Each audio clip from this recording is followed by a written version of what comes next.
Welcome to the Explainer. So let's talk about the world of data lakehouses. For what feels like forever, the big fight was all about picking the right open table format. You know, the whole iceberg versus delta versus Hootie debate. But here's the thing, that game has totally changed. We're going to dig into why the real question now isn't which one wins, but how in the world do we get them all to play nice together? All right, let's get into it. And we have to start with a problem that I am sure gives a lot of you data engineers actual nightmares, the dreaded data swamp. I mean, think back to the early days of big data.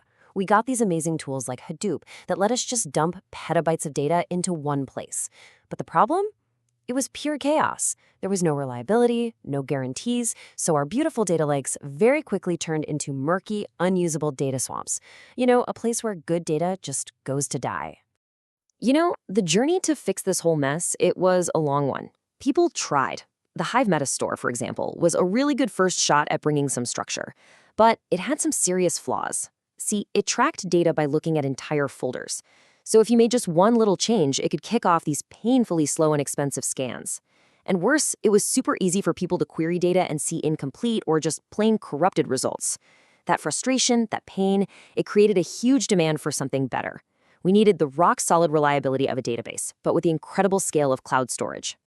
And that need, well, it gave rise to three really brilliant solutions. You can think of them as the architects or maybe even the heroes of the modern data lakehouse. And what's fascinating is that each one came at the problem with a totally unique philosophy for bringing order back to that chaos. Okay, first up, Apache Iceberg. This one came out of Netflix, and its core idea is just so elegant. It thinks of your table state as an immutable snapshot, right? Like a photograph that, once taken, can never, ever be changed. It uses this really clever system of metadata files to keep track of everything, which means, and this is the magic part, you get lightning-fast, super reliable queries without those awful slow directory scans in your cloud storage. It's a total game changer. All right, next we've got Delta Lake, which you probably know from Databricks. Now, if Iceberg is the photographer, Delta Lake is like a super meticulous accountant. Every single change you make, and I mean everything, adding a file, deleting one row, it gets recorded as an entry in a transaction log. This log is the absolute single source of truth. It creates this perfect, ordered, auditable history of your table, exactly like a bank ledger that tracks every single deposit and withdrawal. And rounding out our trio is Apache Hootie. This one was born at Uber, and you can imagine the insane speed of the data they were dealing with. So Hootie's philosophy is different again. It sees a table as a timeline of events. Every single action, whether it's a write or a background cleanup job, is captured as an instant on this timeline. And it's this event-based design that makes Hootie an absolute beast for real-time use cases, where data is just flying in and changing constantly. So there you have it. With these three amazing solutions, the big reliability problem solved. The format wars pretty much ended, and you could say everyone won, which is great. But, and there's always a but, this victory created a brand new, much more complex problem. We basically built a new Tower of Babel, but for data. Suddenly, every team and every tool was speaking its own format language, and they couldn't always understand each other. And this brings us right to the heart of the matter, the big conflict in any modern data stack. Just picture this. You've got a Flink job that's streaming real-time events into a table, right? Milliseconds matter. But at the exact same time, a massive Spark batch job decides to kick off to clean up and optimize that very same table. So what happens? How do you possibly stop these two from crashing right into each other and completely trashing your data? That is the hard problem we have to solve. Now, what's really interesting is that the root of this whole problem isn't actually Spark or Flink. It's the cloud storage itself. I mean, we all love Amazon S3. It's incredibly reliable, but it's missing one key feature, a true atomic swap. Think of it like this. You can't just tell it, hey, replace this old file with this new one, but only if the old one hasn't changed. Because of that, two different jobs can grab the same metadata file, make their changes, and then one just overwrites the other's work without even knowing it. It's a classic lost update disaster, and it means you absolutely need an external referee to manage the traffic. So how do our three architects solve this? Well, it turns out they all came up with a pretty similar idea. They each bring in their own referee. If you look at the nitty-gritty, you'll see things like Iceberg's log provider or Delta's S3 DynamoDB log store. But at the end of the day, they all rely on an external service, and 9 times out of 10, that service is AWS DynamoDB, to act as a traffic cop. It hands out a lock, makes sure only one writer can commit its changes at a time, and boom, no more collisions. Okay, so solving that locking problem was huge, but it was really just the first step. To truly tame this wild Lakehouse ecosystem, we needed a whole new layer of tools, and we can basically group them into a few key roles. The meticulous librarians who keep everything organized, and the clever diplomats who can translate between all these different languages. Let's start with the librarians, which are really the catalogs. These are the new control plane. The Iceberg REST catalog protocol, for instance, was an absolute game changer. It created a standard API, a common language, so that any tool, Spark, Trino, whatever, could talk to any catalog. It centralizes everything.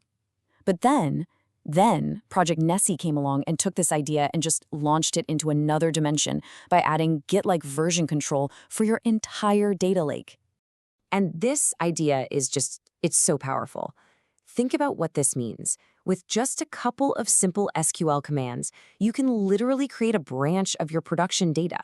Then you can go run some crazy experimental job on that branch in total isolation without touching production. You can run all your quality checks, and only when you're 100% sure it's perfect, you atomically merge it back. That's what people mean by data ops. It takes these super complex, high-risk operations and makes them ridiculously safe.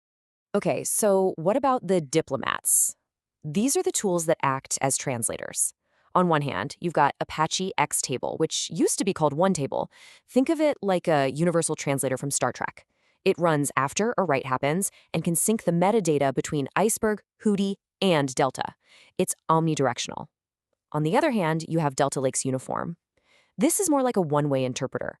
When you write to your Delta table, it automatically generates the Iceberg metadata for you, basically creating a read-only copy for any tool that speaks Iceberg. But here's the catch with all these diplomatic solutions, and it's a big one. When it comes to reading data across formats, we've pretty much nailed it. I mean, that problem is like 90% solved. Anyone can read anyone else's data. But writing data, that is a whole other story. And don't even get me started on the advanced format-specific features. True write-level interoperability is, well, it's still a long, long way off. And this creates what you could call a fundamental asymmetry in the ecosystem. You have these really powerful format-specific features like liquid clustering and Delta Lake that can only be done by one specific engine, usually Spark. So what does that mean for other tools like the super popular query engine Trino? Well, it means Trino can read the beautifully organized data that Spark created, but it can't write it that way. It's basically forced into being a read-only consumer. One tool does all the heavy lifting, and everyone else just consumes. So, where does all of this leave us? What does this mean for the future of data architecture? Well, this new reality, this fractured but kinda interoperable world, it's caused a massive shift in how we need to think about building our data platforms. And that brings us to what is probably the single biggest takeaway from all of this. Here's the new golden rule. Write this down.